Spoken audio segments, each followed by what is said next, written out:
আজ 10ই ফেব্রুয়ারি 2025 সোমবার। আজ আরও আরেকবার বেরিয়ে পড়ছি পাহাড়ের পথে, অর্থাৎ আমার সবথেকে প্রিয় উত্তরবঙ্গ। পাহাড় আমাকে বরাবরই টানে, আর সেই টানেই আমি কখনো ছুটে যাই দার্জিলিং, কখনো কালিম্পং, কখনো আবার সিকিম। আর আজ চলেছি কালিম্পংয়ের ছোট্ট অব্বিট পাহাড়ি গ্রাম লাভার উদ্দেশ্যে। এই ভিডিও সিরিজে আপনি দেখতে পাবেন আমি কিভাবে একা লাভা পৌঁছচ্ছি, আমি শেয়ার কারে যাচ্ছি না রিজার্ভ কারে যাচ্ছি, আমার সেখানে পৌঁছতে কত খরচ হলো, এবং আমি সেখানে গিয়ে কোথায় থাকছি, সেখানকার খরচ কত ইত্যাদি। অর্থাৎ এক কথায় এটা আপনি যদি 16 লাভা ট্রিপ করতে চান, সেক্ষেত্রে এটা হবে আপনার কমপ্লিট লাভা ট্রিপ গাইড।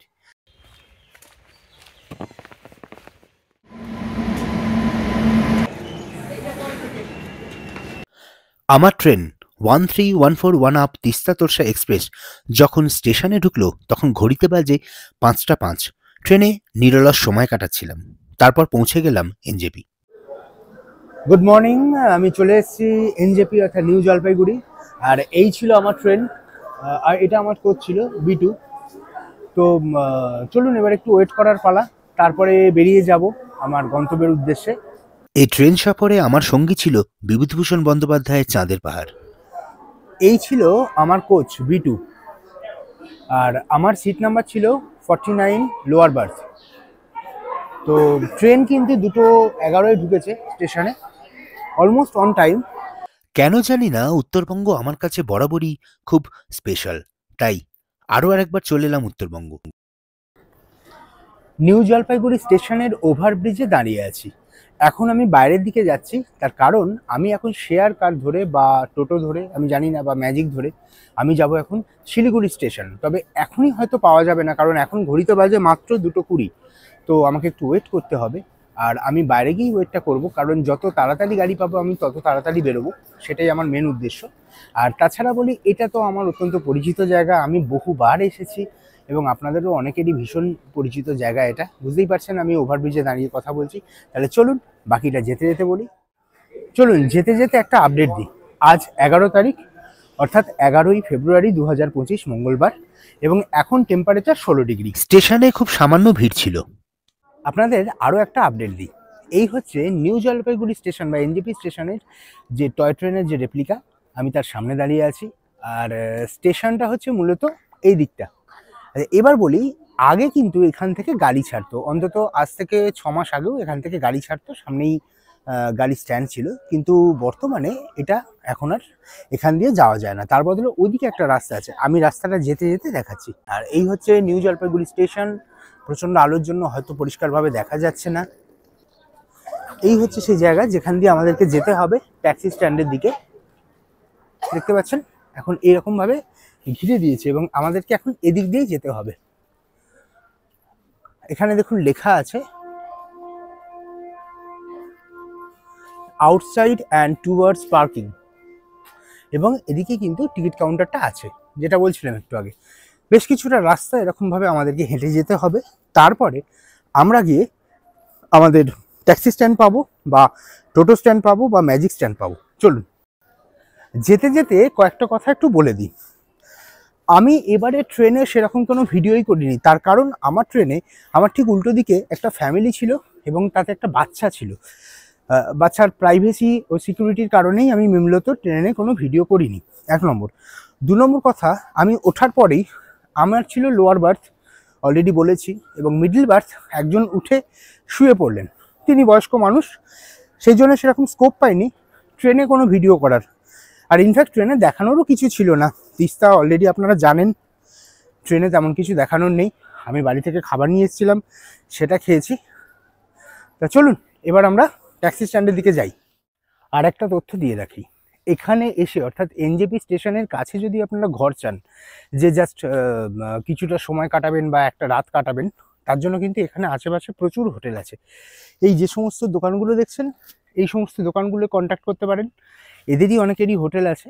আর এই মুহূর্তে আমি যাচ্ছি পার্কিংয়ের দিকে, আর আমার ঠিক ডান দিকে আমি দেখাচ্ছি আপনাদেরকে, এই হচ্ছে আনরিজার্ভড টিকিট কাউন্টার এনজেপি বা নিউ জলপাইগুড়ি। এবার আপনাদেরকে লোকেশনটা দেখাই। এই হচ্ছে আনরিজার্ভ টিকিট কাউন্টার, আর ঠিক তার উল্টো দিকে অর্থাৎ এই হচ্ছে পার্কিং এরিয়া, অর্থাৎ এখানে কিন্তু সমস্ত গাড়িগুলো রয়েছে শেয়ার্ড ক্যাব এবং রিজার্ভ করতে চাইলে রিজার্ভ ক্যাবও আপনি পাবেন। তো চলুন আমরা একটু যাই এবং গিয়ে দেখি আমি শিলিগুড়ি যাব কিভাবে যাওয়া যায় এবং কত খরচ। এখানে টোটো আছে, ম্যাজিক আছে, আপনি যেটা চাইবেন সেটাই পাবেন। আমি পেয়ে গেছিলাম ম্যাজিক। শুনশান রাস্তার উপর দিয়ে ম্যাজিক গাড়ি ছেড়ে দিল আমার গন্তব্যের উদ্দেশ্যে।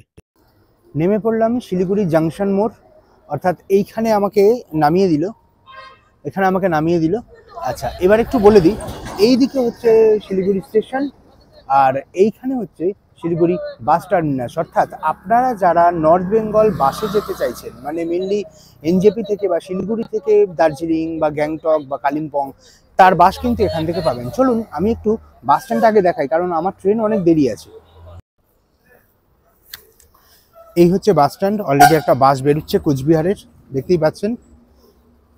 কয়েকটা তথ্য শুধু দিয়ে রাখি, সেটা হচ্ছে যে এখানকার টিকিট কাউন্টারটা কোথায়। এই যে বাস দেখছেন, বিভিন্ন বাস রয়েছে এখানে বিভিন্ন জায়গায় যাওয়ার, এনবি, এসটিসি।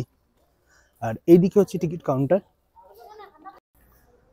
বাসের টিকিট কাউন্টার এখনো খোলেনি, আসলে এখন সবে বাজে 3:05, বুঝতেই পারছেন। এখনই বাসের টিকিট কাউন্টার খোলেনি। আমি একটু এই দিকটাও আর একটু দেখিয়ে দিই। এখানে কিন্তু অনেকগুলো বেঞ্চ আছে, আপনি চাইলে এখানে বসে বিশ্রাম করতে পারেন।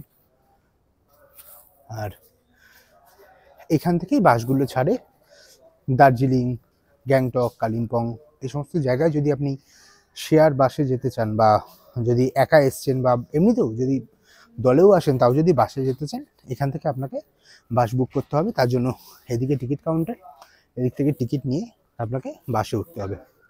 আর এখানে প্রায় প্রত্যেকটা বাসই পিক আওয়ারে একরকম টাইম, আর নন পিক আওয়ারে অর্থাৎ একটু বেলার দিকে একরকম টাইম, তো সেটা ডিপেন্ড করছে সম্পূর্ণ। চলুন এবার আসি, আমি যেভাবে যাচ্ছি সেই জায়গাটাকে একটু দেখাই। তবে তার আগে একটা কথা একটু বলি, আমি কেন শিলিগুড়ি স্টেশন হয়ে যাচ্ছি। এটা হয়তো আপনাদের মাথায় প্রশ্ন আসতেই পারে যে জেনারেলি আমাকে তো দেখেননি শিলিগুড়ি স্টেশন হয়ে যাওয়ার, এরকম ট্যুর বোধহয় আপনারা দেখেননি আমার। এটার উদ্দেশ্য একটাই যে আমি কিন্তু এবারে সোলো এসেছি। দেখুন এই হচ্ছে বাস স্ট্যান্ড আর এই হচ্ছে স্টেশন, মানে ওয়াকিংয়ে জাস্ট 2 মিনিট লাগে। দেখতেই পাচ্ছেন ওপরে স্টেশনের ব্যানার দেখতে পাচ্ছেন বা স্টেশনের বোর্ড দেখতে পাচ্ছেন আপনি। চলে এলাম শিলিগুড়ি স্টেশন, ঘড়িতে এখন বাজে 3:01 বাকি। আমার ট্রেন একটু দেরি আছে, তো আমি কেন শিলিগুড়ি হয়ে এলাম সেটা একটু বলি। আমি যাচ্ছি প্রথমে নিউ ম্যাল জাংশন, তারপরে সেখান থেকে আমি বাই কার যাব হচ্ছে আমার আজকের ডেস্টিনেশন লাভা। আমার ব্যক্তিগতভাবে মনে হয় যে এই যে রুটটা, অর্থাৎ শিলিগুড়ি থেকে নিউ আলিপুরদুয়ার পর্যন্ত এই যে রাস্তাটা, শুধু এই রাস্তাটাই দেখতে যাওয়া যায়, ট্রেনে করে শুধু এই রাস্তাটাই দেখতে যাওয়া যায়। এটা এতটা সুন্দর, আমি এই সৌন্দর্যটাকে নেওয়ার জন্যই আরও বলা যায় আমি এই রুটটাকে অ্যাভেল করছি। শিলিগুড়ি স্টেশন থেকে যখন ট্রেন ছাড়লো তখন ভোর 5টা। চলে এলাম নিউ মাল জংশন বা নিউ ম্যাল জংশন। আচ্ছা আপনাদের কাছে একটা প্রশ্ন আছে, বলুন তো ফেলুদার কোন সিনেমায় এই স্টেশনের উল্লেখ আছে? চলুন। শিলিগুড়ি স্টেশন থেকে নিউম্যাল জাংশন পৌঁছতে ট্রেন নিল 1 ঘন্টা 10 মিনিট।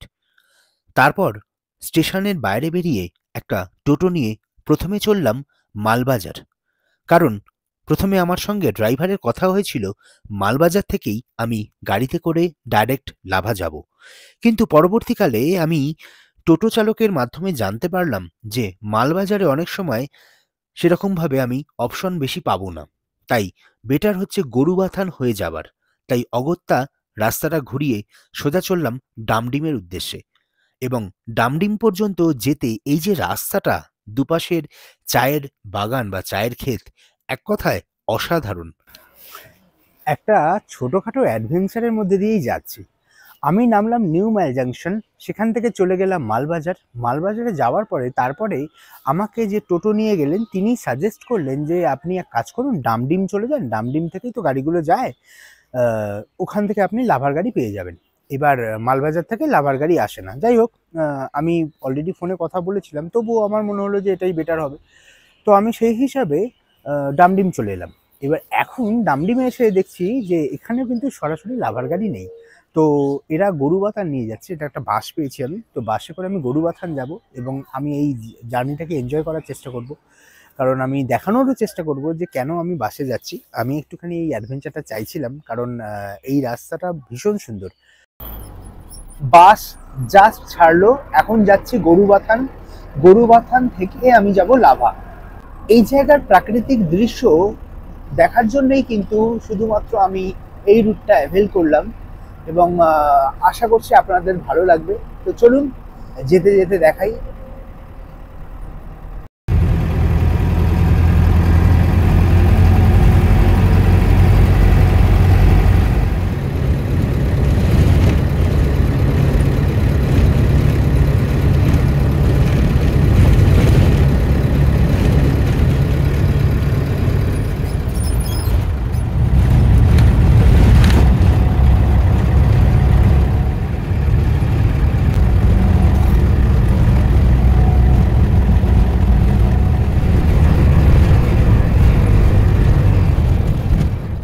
এটা টি প্রসেসিং সেন্টার।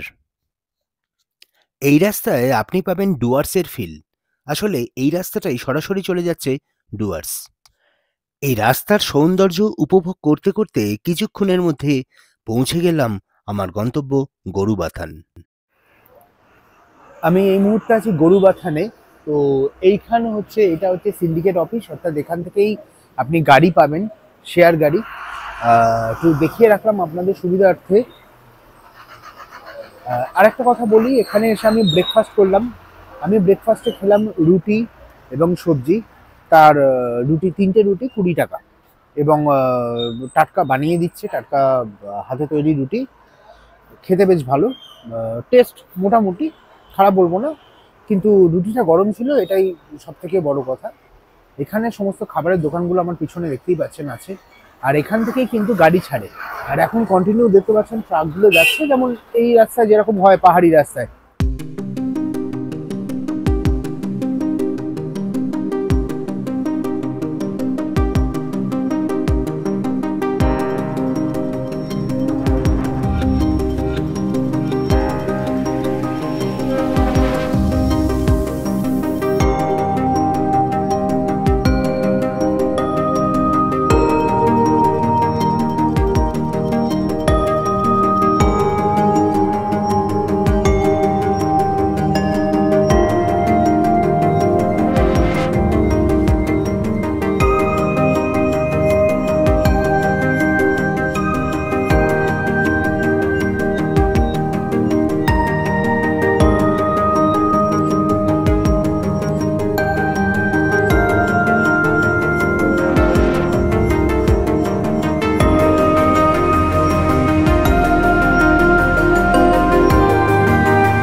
ফাইনালি লাভায় পৌঁছলাম। লাভাতে পৌঁছে একটা হোটেল নিলাম। কিছুক্ষণ আগে পৌঁছেছি, মিনিট 15 হয়েছে। তারপরে জাস্ট একটা হোটেল দেখে সেখানে ফুডিং লজিং নিয়ে থেকে গেলাম। এইবার এই রুমটা আমি নিলাম। রুমটা মোটামুটি, খুব আহামরি বলবো না, কিন্তু এই রুমটা যে জিনিসটা আমার ভালো লেগেছে সেই জিনিসটার জন্য আমি রুমটা নিলাম। চলুন সেটা একবার আপনাদেরকে দেখাই। তাহলে ক্যামেরাটাকে একটু ফ্লিপ করছি। হোটেলটা জেনারেলি উডেন ফিনিশ, আর এখানে এরকম একটা ভিউ আছে। যদিও এখন কিন্তু প্রচন্ড মেঘ, তাই কিচ্ছু দেখা যাচ্ছে না, কিন্তু যদি পরিষ্কার থাকে এখান থেকে কিন্তু একটা দুর্দান্ত ভিউ দেখা যেতে পারে। আমি জানি না কিচ্ছু দেখা যাচ্ছে কি না আদৌ। আমি ঠিক শুধু এই কারণের জন্যই এই রুমটা নিলাম। ঠিক যে কারণে আমার এই রুমটা নেওয়া, সেটা হচ্ছে যে এই জানালাটা এবং এখান থেকে একটা খুব সুন্দর ভিউ কিন্তু পাওয়া যাবে। অর্থাৎ আমি বিছানায় শুয়ে শুয়ে কিন্তু পাইনের জঙ্গল দেখতে পাবো, যেটা আমার খুব ইচ্ছে। আর এই বেড সাইজটা মোটামুটি বড়ই আছে, দুজন আরামসে থাকতে পারবে, তিনজনও থাকতে পারবে। এছাড়া মোটামুটি নর্মাল রুম।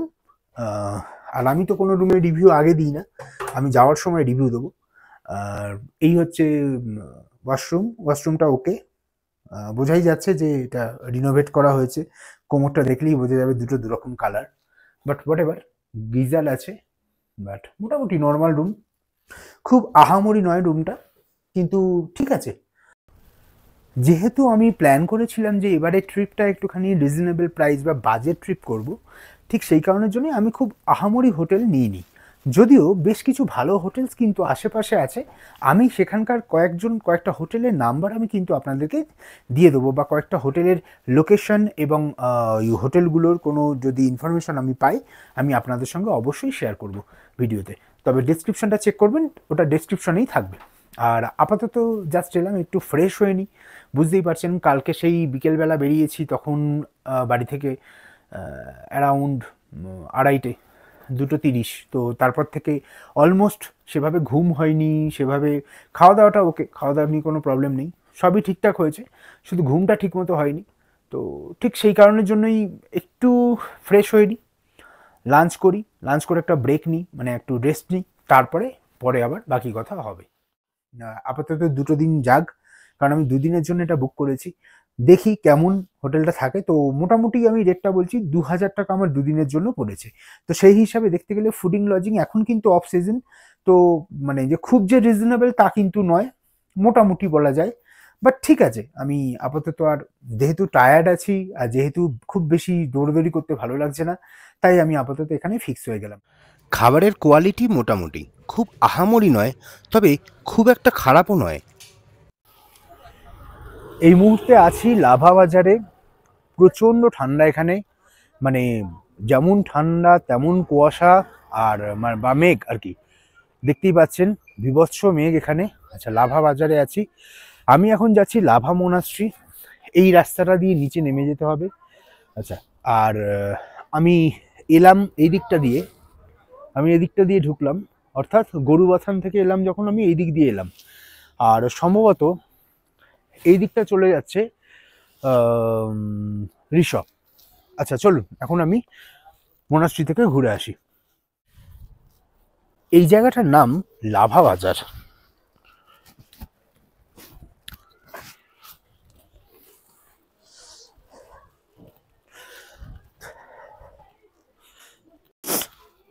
এখন রাস্তাটা উতরাই আছে, অর্থাৎ নামছি, ডাউন হিল, তাই এখন সময়টা কম লাগবে, কিন্তু আসার সময় সময়টা বেশি লাগবে, তার কারণ তখন কিন্তু চড়াই হবে।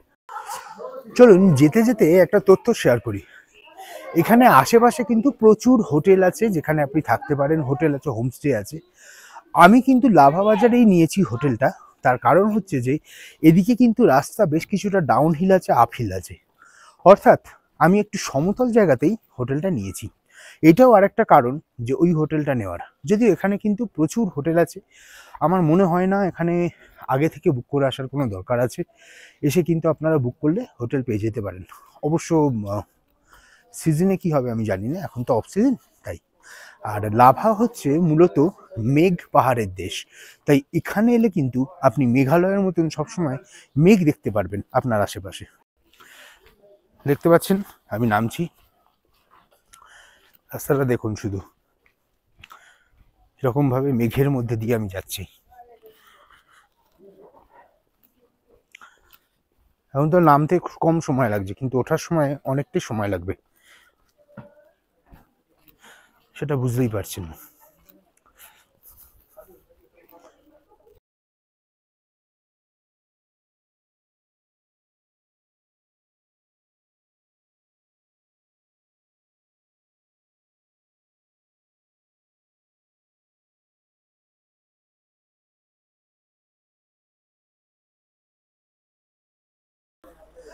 চলে এলাম লাভা মোনাস্ট্রি। চলুন এবার মোনাস্ট্রিটা ঘুরিয়ে দেখাই। ভীষণ সুন্দর জায়গা, এখানে এলে আপনার ভীষণ ভালো লাগবে। এই হচ্ছে মোনাস্ট্রির গেট, যদিও আমি ভেতরে ঢুকে গেছি অলরেডি।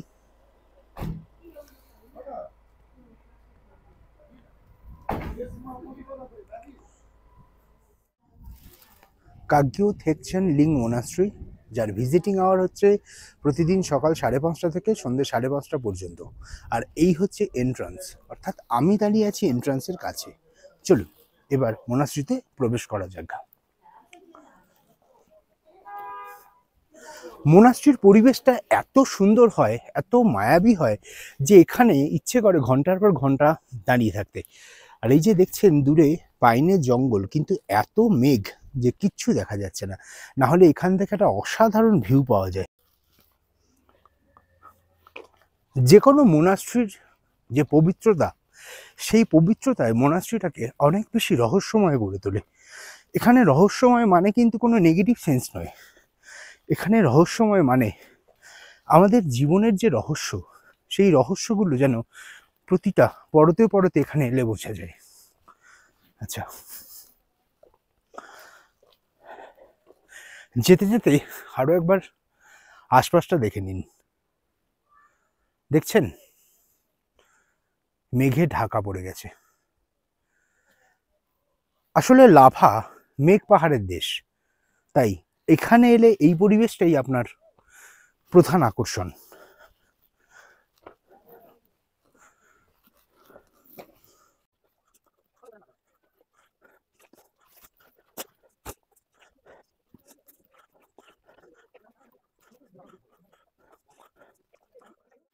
চলুন যেতে যেতে একটা তথ্য শেয়ার করি।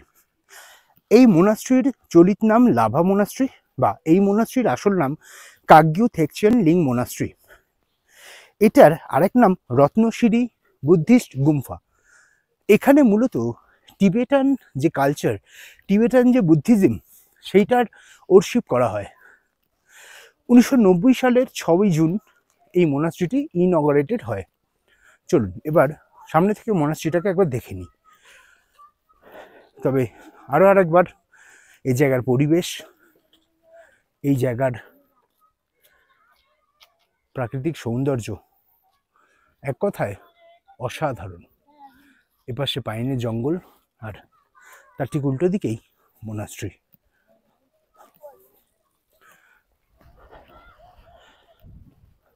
চলুন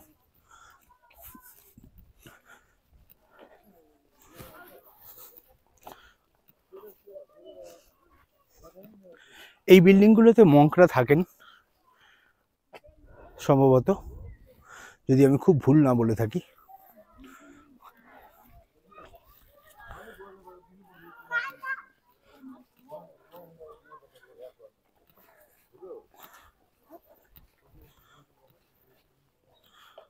আচ্ছা, এখানে একটি কফি হাউস আছে এবং গিফট শপ আছে। আচ্ছা, এটা আমার জানা ছিল না, এখানে গিফট শপ আছে।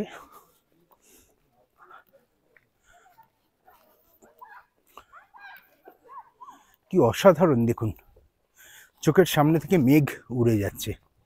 কোনো টাইম ল্যাপস নয়, আমি চলেছি মেঘের দেশে, মেঘের রাজ্য। দেখুন বাচ্চারা কি সুন্দর এই ওয়েদারে কি সুন্দর ফুটবল খেলছে নিজের মনে।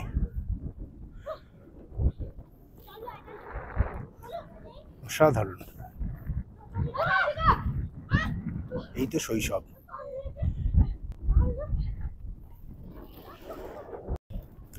ক্যামেরাটা ঘোরালাম শুধু পরিবেশটা দেখানোর জন্য।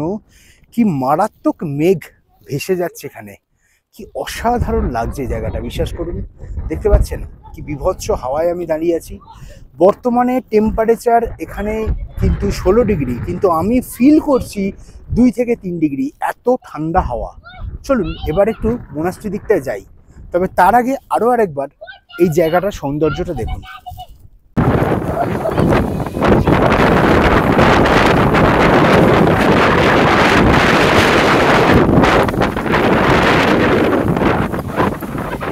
দেখছেন কি গতিতে হাওয়া দিচ্ছে, সেই হাওয়ায় আমি যাচ্ছি। এই হচ্ছে মোনাস্ট্রির এন্ট্রান্স। চলুন আমরা সিঁড়ি দিয়ে মোনাস্ট্রির ওপরে উঠি। এখানে আমরা বলছি তার কারণ আমি একা তো নই, আমার সঙ্গে আপনারা আছেন, তাই আমরা বলছি। যদিও এবারে কিন্তু আমি কমপ্লিটলি সোলো ট্রিপে আছি।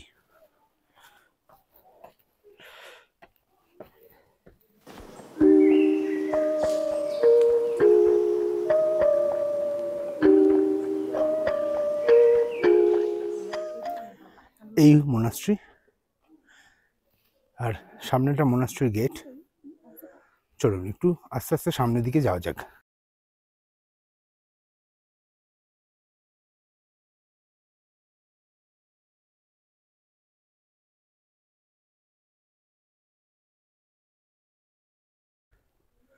কাজটা দেখুন মোনাস্ট্রির, অসাধারণ সুন্দর।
এখানকার একজন স্থানীয় মানুষের কাছে জানতে পারলাম যে এই যে মানে এই যে মোনাস্ট্রিটা আছে, সেই মোনাস্ট্রির ঠিক উল্টো দিকে মুখোমুখি আর একটা ঘর আছে, সেখানে গৌতম বুদ্ধের সম্ভবত একটা বড় মূর্তি আছে। তো আমি যাওয়ার চেষ্টা করছি, আমি চেষ্টা করছি যদি দেখাতে পারি অবশ্যই দেখাচ্ছি।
দেখুন লাভা মোনাস্ট্রি পুরো মেঘে ঢেকে গেছে। প্রকৃতিকে নিজের মতো উপভোগ করছিলাম লাভা মোনাস্ট্রিতে বসে, তার সঙ্গে দেখছিলাম মেঘেদের আনাগোনা। সত্যি কথা বলতে আমার কাছে এই দৃশ্যটা ভীষণ সুন্দর। এখনো আছি লাভা মোনাস্ট্রিতে, বেশ অনেকটা সময় কাটাচ্ছি এখানে। আমার খুব ভালো লাগছে, তার কারণ হচ্ছে এই রকম একটা ওয়েদার। আমি জানি যে লাভা মেঘ পাহাড়ের দেশ, তাই এখানে এলে মেঘ তো পাবোই, তার সঙ্গে উপরি পাওনা এখানকার পরিবেশ, এখানকার মোনাস্ট্রি আর সামনের পাইনের জঙ্গল। একটা ওয়েদার আপডেট আপনাদেরকে দিয়ে দিই। বর্তমানে টেম্পারেচার 14 ডিগ্রি সেন্টিগ্রেড, কিন্তু প্রচণ্ড হাওয়া দিচ্ছে, বেশ ঠান্ডা লাগছে। আর সন্ধে হব এখন 4টে বাজে বিকেল। আজকের গল্প এটুকুই। খুব তাড়াতাড়ি ফিরছি আর একটা নতুন ভিডিও নিয়ে। ততক্ষণ সবাই ভালো থাকবেন, সুস্থ থাকবেন, আর কেমন লাগলো অবশ্যই কমেন্ট করে জানাবেন।